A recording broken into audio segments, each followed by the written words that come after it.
Good morning to all of you. मैं एहसान आज आप सभी के बीच में एक बहुत ही महत्वपूर्ण विषय के बारे में बात करने जा रहा हूँ। यह विषय हमारे भारत देश के बारे में है।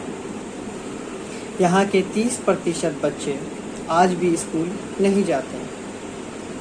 केवल 27% प्राथमिक, 23% माध्यमिक, 10% उच्चतर एवं 10% स्नातक और स्नातकोत्तर की शिक्षा ही ग्रहण कर पाते हैं। क्या आप कह सकते हैं यह बच्चे अपने मन मुताबिक या मनचाही जॉब कर पाते हैं? इसका जवाब है नहीं, क्योंकि आज भी हमारे स्कूल, इंस्टीट्यूट और सोसाइटी ज़्यादातर अपना फोकस हार्ड स्किल्स पर देते हैं, ना कि सॉफ्ट स्किल पर। इसके कारणवश इन युवाओं में, इन बच्चों में स्किल गैप की समस्या उत्पन्न हो जाती है, जिससे आज भी 70% से ज़्यादा युवा बेरोजगार हैं। तो चलिए हम जानते हैं ये स्किल गैप क्या होता है। तो बेसिकली स्किल गैप वह बाधा है जिसके अंतर्गत कोई भी एम्प्लॉय अपने काम को परिपक्व या परिपूर्ण रूप से नहीं कर पाता है। यह गैप हमारे जीवन शैली में अलग अलग रूप से अलग अलग समय पर प्रकट होते हैं। तो आइए स्किल गैप किन कारणों से उत्पन्न होते हैं हमारे मित्र तरुण से जानते हैं। शुक्रिया एहसान टॉपिक को इंट्रोड्यूस करने के लिए। अब हम लोग अपने टॉपिक के आगे बढ़ते हैं। जिस प्रकार हमारे मित्र एहसान ने बताया है कि किस तरह हमारे स्कूल्स, हमारे कॉलेजेस, हमारे इंस्टीट्यूशंस, हमारी सोसाइटीज़ हमारे हार्ड स्किल पे ज़्यादा से ज़्यादा ध्यान देते हैं, ना कि हमारे सॉफ्ट स्किल्स पे, जिसके कारण बच्चे अपने अंदर सॉफ्ट स्किल्स डेवलप ही नहीं कर पाते हैं। सॉफ्ट स्किल्स जैसे communicating skills, team work, critical thinking, leadership qualities, managing of time and etcetera. Skill gap होने के और भी कारण होते हैं, जैसे लोगों के पास प्रॉपर टेक्नोलॉजी नहीं पहुंच पाती। आज भी हम लोग देखते हैं कि भारत के कई ऐसे क्षेत्र हैं जहां पे अभी भी प्रॉपर बिजली नहीं पहुंच पाती है, जिसके कारण वे सक्षम नहीं हो पाते हैं टेक्नोलॉजी को यूज़ करने के।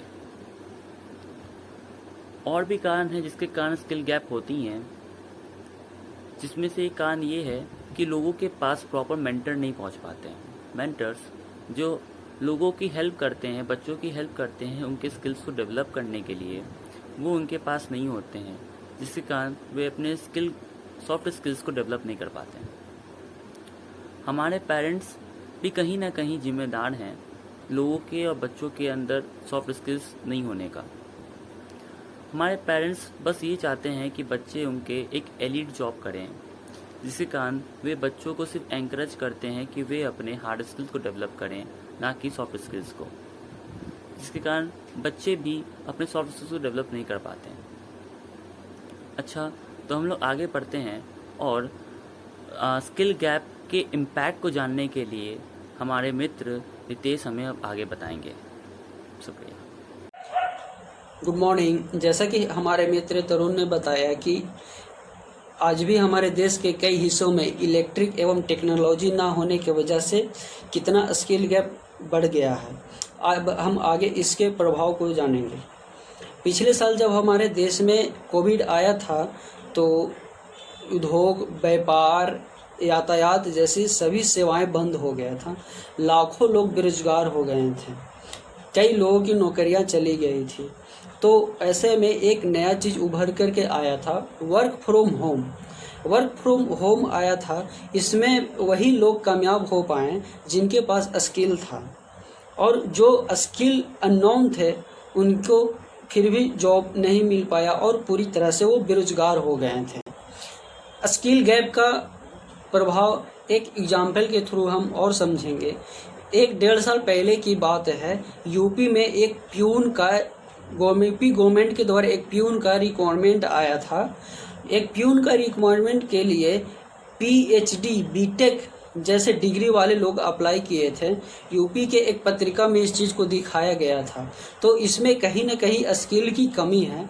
अगर आपके पास पीएचडी डिग्री है, बीटेक जैसी डिग्री है, उनके पास अच्छा खासा नॉलेज होता है, बट उनके पास स्किल नहीं था। अगर उनके पास स्किल होता तो पीएचडी वाले किसी भी यूनिवर्सिटी में प्रोफेसर बन सकते थे, कॉलेज का प्रोफेसर बन सकते थे, अन्यथा किसी न किसी इंस्टीट्यूट में अच्छा पैकेज के साथ पढ़ा रहे होते। उन्हें प्यून की छोटी जॉब के लिए अप्लाई नहीं करना पड़ता। जब हम किसी कंपनी, आईटी कंपनी में जाते हैं तो डिग्री होने पर हमें जॉब तो मिल जाता है, लेकिन हमारे पास स्किल नहीं होता है, तो कंपनी के द्वारा हमें ट्रेनिंग दिया जाता है।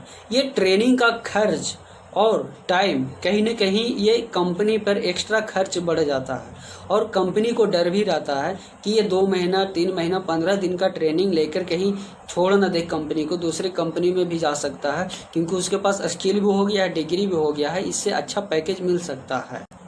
स्किल ना होने की वजह से हम मनपसंद जॉब भी नहीं कर पाते हैं, क्योंकि हमारी डिग्री तो अच्छी खासी होती है, हम भी चाहते हैं कि मैनेजर को पोस्ट पे काम करें, सीईओ बने, बट उसके लिए हमारे पास परफेक्ट स्किल नहीं होता है, जिसके कारण हम वो उतना ऊंचे पोस्ट पे नहीं जा पाते हैं। बट धीरे धीरे हम एज ए फ्रेशर धीरे धीरे हम एक्सपीरियंस के बाद वहाँ जा सकते हैं। नमस्कार, मेरा नाम सुभाष कुमार है। आज मैं बताने जा रहा हूँ स्किल गैप पर काबू कैसे पाया जा सकता है। सबसे पहले हमारे देश में बहुत सारी सरकारी एवं प्राइवेट ऐसी संस्थाएं हैं जो हमें निःशुल्क स्किल ट्रेनिंग की सुविधा उपलब्ध कराते हैं, लेकिन इन संस्थाओं में कुछ कमी रह जाने के कारण स्किल गैप बढ़ता चला जाता है। पहला, सीटों की संख्या में कमी। संस्थाओं में सीटों की संख्या बहुत ही कम, सीमित संख्या में रहती है, जिसके कारण बहुत सारे युवा उसमें एडमिशन नहीं ले पाते हैं और वे स्किल ट्रेनिंग से वंचित रह जाते हैं। अगर इन संस्थाओं में सीटों की संख्या में वृद्धि किया जाए तो बहुत हद तक स्किल गैप पर काबू पाया जा सकता है। दूसरा, शाखाओं में कमी। बहुत सारी संस्थाएं अपनी शाखाएं बड़े बड़े शहरों में लगाते हैं और वे गाँव में जाकर शाखाएं नहीं डालते हैं, जिसके कारण गाँव के युवा स्किल ट्रेनिंग से वंचित रह जाते हैं। अगर ये संस्थाएं गांव तक जाए और वहां पर अपना शाखा लगाए तो गांव के युवा भी स्किल ट्रेनिंग ले सकते हैं और हम स्किल गैप पर बहुत हद तक काबू पा सकते हैं। तीसरा, लोगों में जागरूकता। गांवों में ज्यादातर लोगों को यह पता ही नहीं होता कि स्किल ट्रेनिंग होता क्या है और स्किल ट्रेनिंग से उन्हें क्या लाभ मिल सकता है। अगर संस्थाएं गांव में शाखा लगा भी देते हैं तो वहां पर युवाएं ट्रेनिंग लेने नहीं जाते हैं, क्योंकि वे इस बात से अनजान हैं कि वहां पर ट्रेनिंग करने से उन्हें क्या लाभ मिल सकता है। अगर संस्था के मेंबर गांव-गांव, गली-गली जाकर लोगों को समझाएं कि स्किल ट्रेनिंग से उन्हें क्या लाभ मिल सकता है, उन्हें आगे रोजगार का क्या मार्गदर्शन हो सकता है, तो हम स्किल गैप पर बहुत हद तक काबू पा सकते हैं। इसी के साथ मेरा प्रेजेंटेशन यहीं खत्म हुआ। धन्यवाद। हम सभी ये बात जानते हैं कि स्किल्स आज के डेट में बहुत इम्पोर्टेंट रखता है, और बिना स्किल्स के हम लोग कभी भी ग्रोथ नहीं कर सकते हैं। और आज के डेट में ये स्किल्स इतनी इम्पोर्टेंस हो गई है कि किसी भी जगह पे या किसी भी फर्म में काम करने के लिए हम सभी को एक बेसिक इम्पोर्टेंस की रिक्वायरमेंट होती है, वो है इन्फॉर्मेशंस या फिर उस तरह के डेटा को एनालाइज करने के नॉलेज, या हर तरह की कैपेबिलिटी जो कि पर्सनालिटी हो गई या फिर कम्युनिकेशन स्किल्स हो गया। ये बहुत इम्पोर्टेंट्स होता है, जिसके बिना आप कहीं पे काम नहीं कर सकते। वट एवर यूर आपके पास डिग्री बीटेक्स की हो या फिर पीएचडी की डिग्री या कोई किसी भी तरह की डिग्री हो। जैसा कि रितेश ने अपने कंटेंट में ये बात पहले ही मेंशन किया है कि आपको सिर्फ हार्ड स्किल्स नहीं, सॉफ्ट स्किल्स की भी इम्पोर्टेंस बहुत ज़्यादा होती है, जहाँ की आपको काम करने के लिए ज़रूरत है। तो यहाँ इन सब बातों से एक ही चीज़ का कंक्लूजन निकलता है कि हमें ये कोशिश करनी चाहिए कि जिनके अंदर सॉफ्ट स्किल और हार्ड स्किल्स की कमी है, वे इस स्किल्स को फुलफिल करें और कोशिश करें कि हम लोग उनको सही टाइम पर सही इन्फॉर्मेशन दें, ताकि अपने पर्सनालिटी में डेवलप करके अपने फर्म्स में या किसी भी जगह जहाँ वो काम करते हैं वहाँ उनका डेवलपमेंट हो और अच्छे तरीके से काम कर सके, और जो स्किल गैप की रीजन्स हैं उन्हें कम जल्द से जल्द फिल करके इस प्रॉब्लम का सॉल्यूशन किया जा सके। Thank you.